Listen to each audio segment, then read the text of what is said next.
Matur nuwun. Assalamualaikum warahmatullahi wabarakatuh. Matur nuwun ibu-ibu sampun ngajake wektunipun. Mriki nepangaken kula Mas Rama saking PLKB Jangkringan. Nah niki kula badhe sharing mawon Bu. Sekedar memberikan informasi mengenai 1000 hari pertama kehidupan 1000 HPK. Monggo niki saderengipun informasi saged dipun sebarkan niki pamflet.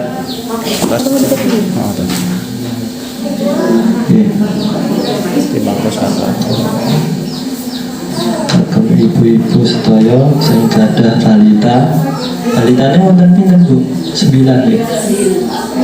Nggih.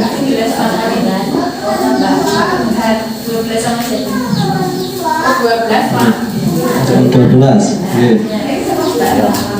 Atau tadi ini harus jauh dulu. Sama terus yang tamannya.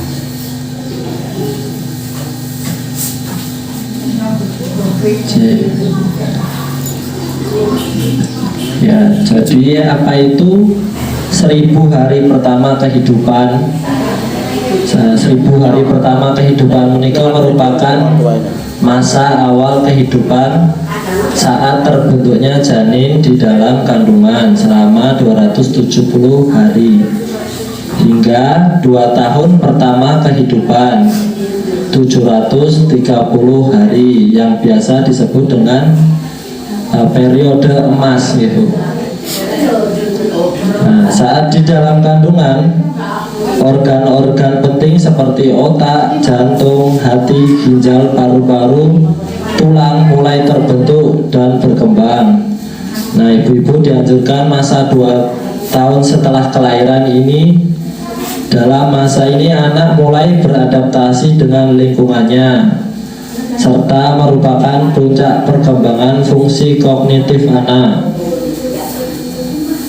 Nah, pada masa 1000 HPK ini sangat penting karena pada masa itu kondisi pertumbuhan dan perkembangan anak sangat pesat dan riskan gitu. Sehingga berdampak terhadap kualitas dan kesehatan generasi pada masa yang akan datang.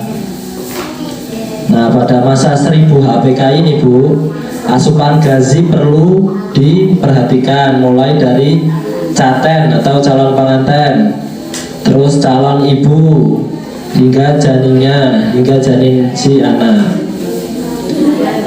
Nah, apabila asupan gizinya kurang, maka akan berpotensi menyebabkan gangguan pertumbuhan gitu, dan perkembangan anak. Contohnya timbul penyakit tidak menular atau pertumbuhan kognitif terhambat sehingga kurang cerdas dan kompetitif. Terus adanya gangguan pertumbuhan tinggi badan sehingga berisiko pendek, bahkan bisa terjadi yang namanya stunting gitu. Nah, status gizi perempuan baik sebelum hamil hingga menyusui juga perlu diperhatikan karena akan mempengaruhi status gizi anaknya. Nah, selama kehamilan, ibu hamil disarankan untuk mengkonsumsi makanan dengan gizi yang seimbang seperti mengkonsumsi TTD atau tablet tambah darah. Terus mendapatkan informasi yang lengkap tentang ASI dan manfaat-manfaatnya serta perawatan bayi. Terus menyiapkan makanan pendamping ASI dan imunisasi.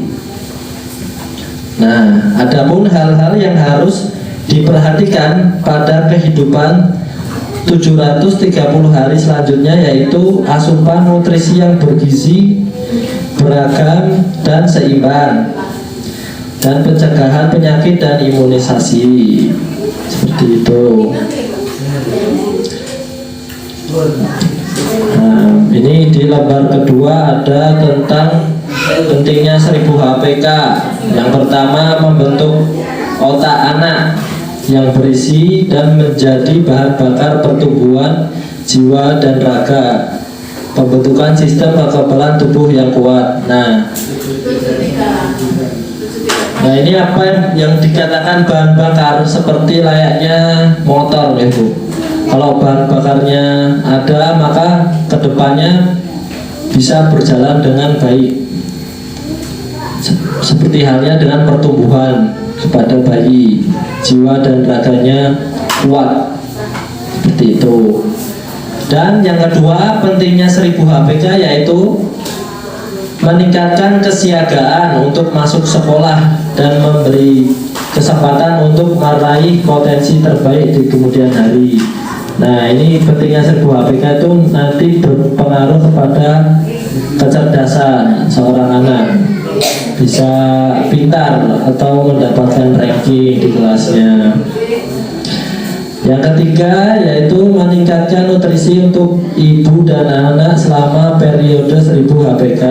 Tadi sudah disampaikan, untuk membantu memastikan bahwa anak mendapatkan awal kehidupan yang terbaik dan kesempatan untuk memperoleh potensi terbaik bagi anak mereka. Yang keempat, mengurangi kesenjangan pada aspek kesehatan, pendidikan, produktivitas generasi yang akan datang.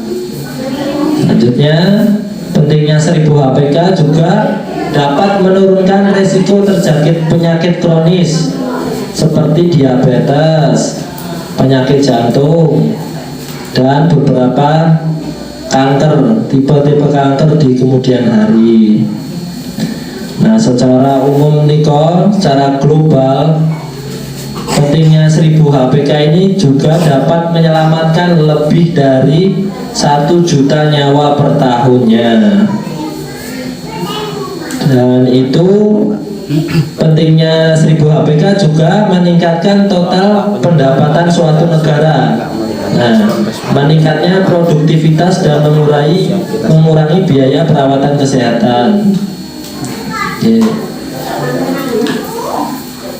Lalu yang ke-8 yaitu memutus siklus kemiskinan antar generasi akibat wanita yang malnutrisi atau disebut gizi buruk ya. Nah, apa sebabnya kalau dampak negatif jangka pendek tentang pentingnya 1000 HPK? Nah, bisa kecerdasannya terganggu, gangguan pertumbuhan fisiknya terganggu, terus gangguan metabolisme tubuhnya juga terganggu. Nah, untuk dampak negatif jangka panjang yaitu menurunnya kemampuan kognitif dan prestasi belajar. Jadi ini anak kalau masa panjangnya 1000 HPK tidak diperhatikan bisa mempengaruhi sinau dan sekolahan, menerima informasinya agak lamban dan gampang kena penyakit atau kekebalan tubuhnya menurun, mudah sakit atau mudah loro, dan resiko tinggi munculnya penyakit diabetes. Nah, terus bisa menyebabkan kegemukan, over diabetes, penyakit jantung, pembuluh darah, kanker, stroke, dan disabilitas pada usia tua. Nah, itu dia tentang pentingnya 1000 HPK. Lalu, ibu-ibu, apa yang harus dilakukan orang tua pada 1000 HPK ini? Yang pertama, selama kehamilan ibu harus mengkonsumsi makanan dengan gizi seimbang atau makanan dengan 4 sehat 5 sempurna, seperti ikan, susu, protein, daging, sayur, buah, seperti itu. Lalu apa saja yang dilakukan orang tua pada 1000 HPK? Yang kedua, ibu hamil melakukan pemeriksaan minimal 4 kali selama kehamilan. Nah, bisa periksanya ke kantor atau puskesmas seperti itu. Lalu orang tua memberikan stimulasi pada janin dalam kandungan. Nah, stimulasi pada janin dalam kandungan bisa dilakukan seperti contohnya ketika sedang hamil, bisa memperdengarkan janin dengan musik. Nah, banyak calon ibu di luar negeri atau di negara barat sana atau negara Eropa yang menempelkan headphone atau headset, nah, untuk mendengarkan musik ke janinnya seperti itu. Tujuannya untuk merangsang indera pendengaran janin. Nah, bisa digunakan dengan cara memutar musik, bisa tanpa headphone juga langsung ditempelnya atau lewat speaker salon itu kepada janinnya. Nah, di penelitian musik itu dapat menstimulasi banyak area perkembangan janin. Nah, makin dini mendengarkan musik, makin bagus untuk memastikan janin tumbuh dan berkembang secara sehat. Nah, tidak ada jenis khusus alat stimulasi atau musiknya, tapi di negara Eropa kebanyakan musik klasik bisa menjadi pilihan untuk memunculkan suara tenang. Nah, ini bisa saja kalau di negara kita didengar, atau kita sebagai mayoritas umat muslim bisa didengarkan dengan Al-Quran digital nih Bu, untuk janinnya merasa tenang. Nanging sanes niku nggih Bu, musik koplo malah mangke janine goyang-goyang malah menendang-nendang ada. Yang kedua bisa dengan membaca buku. Nah, sebuah penelitian di Universitas di Amerika Serikat sana menemukan bahwa janin yang mendengarkan kata-kata saat dalam kandungan bisa mengenali kata tersebut ketika lahir. Nah, dalam penelitian tersebut sejumlah ibu hamil diberikan kata-kata yang diperdengarkan menjelang akhir masa kehamilannya. Hasilnya bayi-bayi tersebut lahir dengan kata tersebut. Nah, seperti contohnya membaca buku memberikan manfaat perkembangan janin dengan suara yang jelas dan keras. Nah, buku-buku di sini tuh tidak harus tidak harus buku cerita anak atau dongeng-dongeng, bisa saja dengan novel atau bacaan lainnya yang menarik, atau bisa diaplikasikan dengan membaca Al-Quran mungkin, atau membaca kajian-kajian seperti itu. Nanging sanes membaca berita politik ya Bu, oke? Nah, itu melu partai. Itu terus yang ketiga menyentuh dan memijat. Nah, ya, menyentuh dan memijat sanes boten ditekan niki. Menyentuh dan memijat. Ibu juga bisa melakukan stimulasi rabaan terhadap janin. Nah, janin sudah bisa merasakan gerakan di luar rahim pada usia kehamilan 26 minggu gitu. Nah, ibu bersama pasangannya, bersama bapak bisa memberikan stimulasi dengan menyentuh dan memijat. Juga bisa membelai, menepuk atau mengusap perut. Misalnya, anakku pintar, anakku besok soleh, soleha, itu sakit. Cara memijatnya mungkin bisa dipraktekkan, dilus-lus mawon, boten sanes ditekan-tekan itu. Nah, ditekan-tekan juga sakit. Nah, stimulasi ini bisa membuat rileks atau nyaman, bisa menenangkan bayi dalam kandungan. Nah, janin itu akan merespon atau menstimulasi dengan menyentuh dinding rahim, mengubah posisi serta menendang atau mendorong tubuhnya ke belakang. Nah biasanya ibu-ibu ini ada apa? Perutnya berarti itu janinnya merespon atau menendang dinding rahim. Nah, itu bisa dilakukan dengan rangsangan, dengan memijat atau mengusap perut. Nah, yang keempat bisa dengan berolahraga. Nah, ibu yang rajin berolahraga selama kehamilan tidak hanya dapat meningkatkan kesehatan ibunya, namun juga dapat menstimulasi perkembangan janin. Menurut sebuah penelitian dari Kanada menemukan bahwa wanita hamil yang berolahraga setidaknya 20 menit sehari dalam 3 kali seminggu, nah, itu dapat memiliki bayi yang lahirnya dengan tingkat aktivitas otak yang lebih tinggi. Nah, itu bisa bayinya pinter tuh karena sering olahraga. Jadi berolahraga secara rutin bisa merangsang perkembangan otak janin. Nah, olahraga yang bisa dilakukan antara lain gampang mawon yaitu berjalan atau jalan-jalan, mungkin melakukan aktivitas sedikit-sedikit, atau bisa dengan senam ibu hamil gitu ya. Pernah kan Bu niku diajarin senam ibu hamil. Nah, niku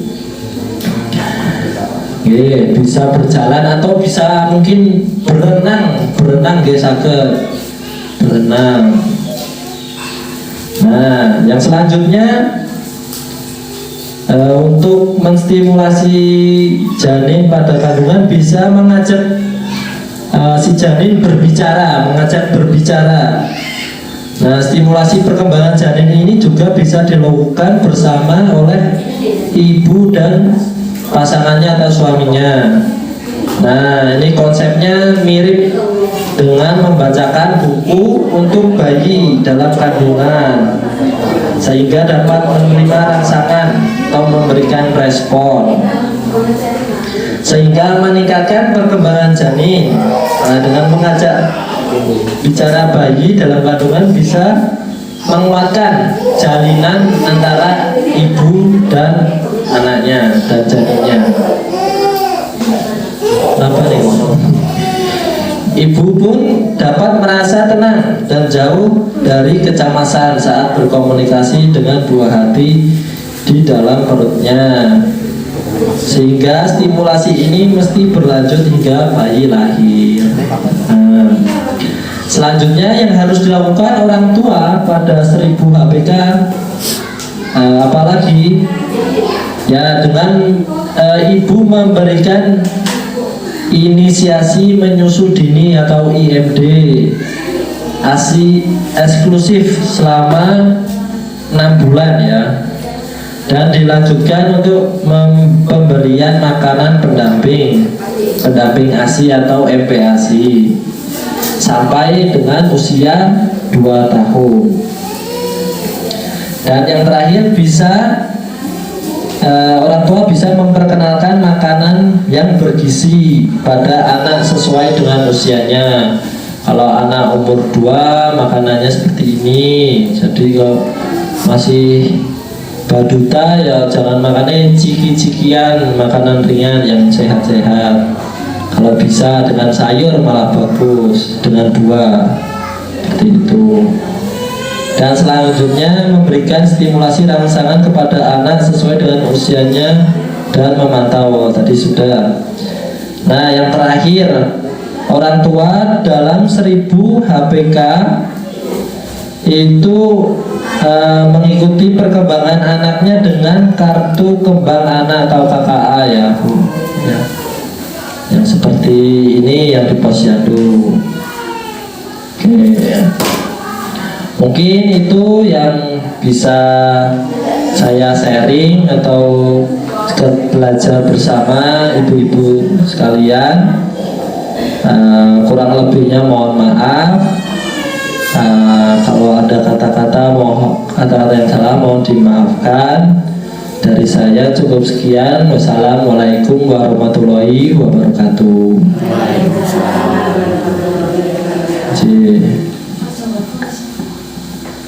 Ada yang mungkin menambahkan? Diskusi. Oh ya, mungkin ada yang diskusi Bu. Ada. Tentang pertanyaan berarti Ibu. Kenapa? Masih 25 menit. Bu. Minum saat itu cuma ini baca sahabat Bagutan. Iya. Ini kan nurangan puisi. Ya. Ya jadi Baduta minum teh itu ada pengaruhnya juga kepada tubuh kembang anaknya juga, bisa menyebabkan yang tadi yang bisa diabetes juga bisa, karena kandungan teh itu ada seperti kopi juga ya Bu, kafein, ada mengandung kafein dan asamnya, jadi berpengaruh kepada perut dan lambungnya juga. Maka dari itu lebih baiknya dengan susu saja Bu, susu ya atau air putih. Itu mempengaruhi serapan nutrisi yang masuk. Iya. Nggih.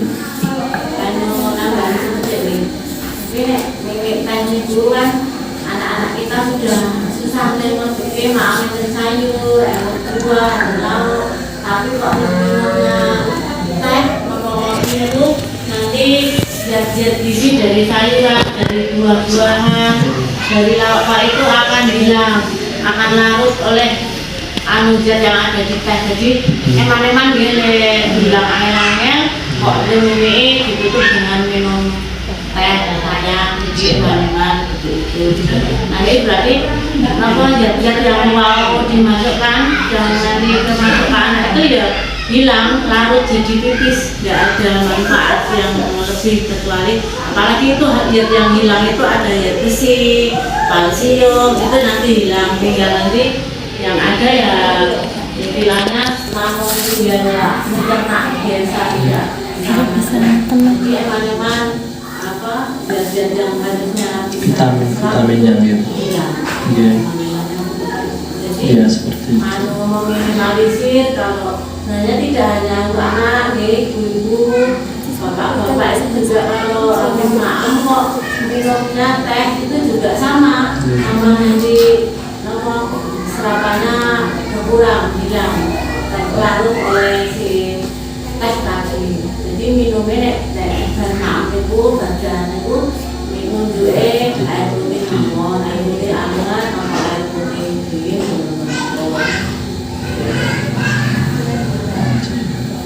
Oke, ya teman Bu. Ada lagi yang mau ditanyakan mungkin? Ini mau ilmu sebenarnya kan ibu-ibu yang punya balita sakit tidak benar, ibu-ibu yang lain mungkin jangan melayai nopo hari pulang balik bidang.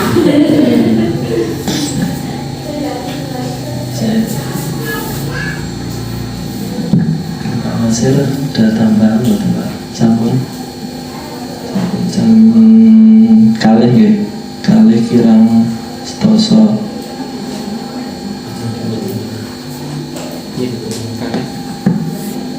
Oke, kalau mriki makili tim PLKB PKB Kecamatan Cangkringan menawi kathah lepatipun nyuwun ngapunten, sekalian pamit juga niki soalnya enten seripah wow gitu.